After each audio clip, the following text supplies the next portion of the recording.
Hey everyone. So let's take you through step three of the three steps in science. So step one, as you may remember, is you skip the passage and scan the question for the map phrase. You want to know it based on the results, based on passage or study, and according to the information or passage. You want to know what those mean. They're taking you to different places in the passage. Based on the results, takes you to tables and graphs. Based on the study or experiment, takes you to tables and graphs and the text above it. In that study or experiment, and then based on the information of the passage takes you to the introductory information. And that is simply the first place you're going to go look when you get to step three, which I'm going to show you in a second. Step two is tank T, and it's anytime the map phrase took you to a table or graph, you're going to run through T-A-N-K and T on that table or graph. Title information, a little bit of text right above the table or graph. Axes, where you go through worry, what's being measured in what units across what range in what increments. And also on a table, the axes are just the columns and the row headings. The N is for the note. If anything with an asterisk, go check it out. The K is for the key. Look at the key. And the last T is for trends. Note if it's going up or down, going linear or geometric, or if there are no trends at all. So now we're at step three, and that means you finally start reading the question in step three. And what the key with step three is something called research phrases. Research phrases are sciencey sounding terms in the question that the second you get to them, you immediately stop and go look them up. So anything that's sort of sciencey sounding, like I'm just going to look at question 38 randomly here. Table sugar. All right, yeah, we should go research. We should go look up table sugar. So as we're reading this question, we immediately stop and we want to go back and look up table sugar. And as we keep reading, we say in pure H2O, 25 degrees. So we'd probably look up pure H2O and we'd look up the temperatures, make sure we know what's going on with temperatures here. And we'd go back and find it and find everywhere it's mentioned. The first place you want to start looking is where the map phrase tells you to look, if there is a map phrase. This question actually looks like it doesn't have a map phrase. But normally, there's going to be a map phrase. And the first place you go research the sciencey sounding term is where the map phrase told you to look, whether it's in the table or graph or in the introductory information in the passage, or it could be in the text just above the table or graph. And the second you get to a research phrase, you want to stop and go look it up. Don't keep reading the question. Stop, go look it up in each place it's mentioned, and then come back. Keep reading the question until you get to your next research phrase, sciencey sounding term, and you're going to immediately go back, look it up within the context of the passage. Sometimes it's mentioned once, sometimes it's mentioned 4 times. And if it's mentioned 4 times, you're just going to go read right around where it's mentioned each of those 4 times. You are researching this phrase. You're researching the research phrases.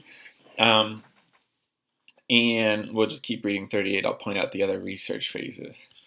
Vapor pressure at equilibrium. That's when we go look up lower than that of pure H2O, 25 degrees. We ought to look that one up. Because dissolved table sugar molecules, the fact that they're dissolved might be relevant, are neutral. This observation contradicts the explanation of. Okay, so each of those sciencey sounding terms in the question, we would immediately stop, go look it up, and start looking it up where the map phrase told you to look. And one thing to know about science, the answers have research phrases in them. So if we look at F here, charged solute particles, vapor pressure, increasing or decreasing. Those are also terms that we're going to stop and go look up. What most students do when they read a question in science is they read the whole question at once. And when you do that, you've probably read past like 3 or 4 different research phrases. And if you don't stop and go look each one up right away, you get to the end of the question and you don't know what you've just read and you're confused. And then what happens, you kind of haphazardly go back and look at random research phrases, but you miss a couple others. Whereas this way, you immediately stop when you see one, go look it up in each place it's mentioned. Go back, continue reading the question until you get to the next research phrase, stop, go look it up each time it's mentioned. In this way, you thoroughly, meticulously catch every single research phrase in the question, and you look it up, and the question will make sense to you by the time you get to the end of it. And you'll know the answer, actually. Couple other points. We call it research phrases within research phrases. And what that means is, let's say I go look up table sugar but back in the passage. But when I find table sugar and I read around it, it brings up another sciencey sounding term that I'm not totally aware of, and I need to go look that term up in the passage. So as I'm looking up table sugar research phrase, I might find another research phrase, which I then have to go look up, finish looking it up, and come back to reading about table sugar in each place. So it's like research phrases within research phrases. It can happen. No worries. Clearly, you need to understand what each of these research phrases mean to understand what the question is getting at, what's going on in this question, how can we get to the right answer. Another thing to know is that as you go through Tank T, you will also encounter research phrases. So if you're going through the title information or the axes or the node or the key, here's the key: dunes, flatbeds, sediment, bed forms. These are research phrases.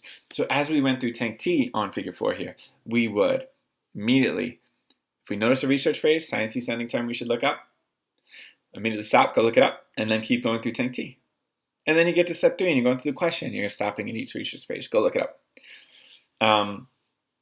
Overall, these 3 steps let you go straight to the questions, know where you're going to have to look, and only look up the exact phrases relevant to answering the questions. You're never bringing in extraneous information.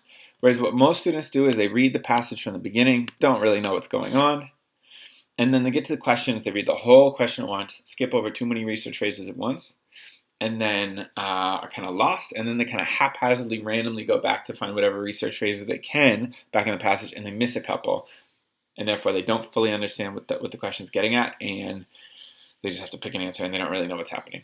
So that is step 3, research phrases. To summarize, step 3 is when you finally start reading the question. The second you get to a research phrase as you're reading the question, stop, go look it up, start looking where the map phrase told you to look, and then you can look in the other places if you want to. And sometimes you have research phrases within research phrases, so as you're looking up one research phrase, you might find another one, and then go look that one up, finish looking it up, and then come back to looking up the first one, and then come back to reading the question. And then you will also encounter research phrases in Tank T as you go through tables and graphs. All right, good luck with this. Practice, practice, practice. But I'll say the first several sections you do, it'll feel a little awkward. But as these 3 steps get really natural, you'll just become a machine. And you'll be able to go through them all in your head really quickly and really thoroughly, meticulously, accurately. And you're going to get basically every question correct when you use them properly. So practice, practice, practice.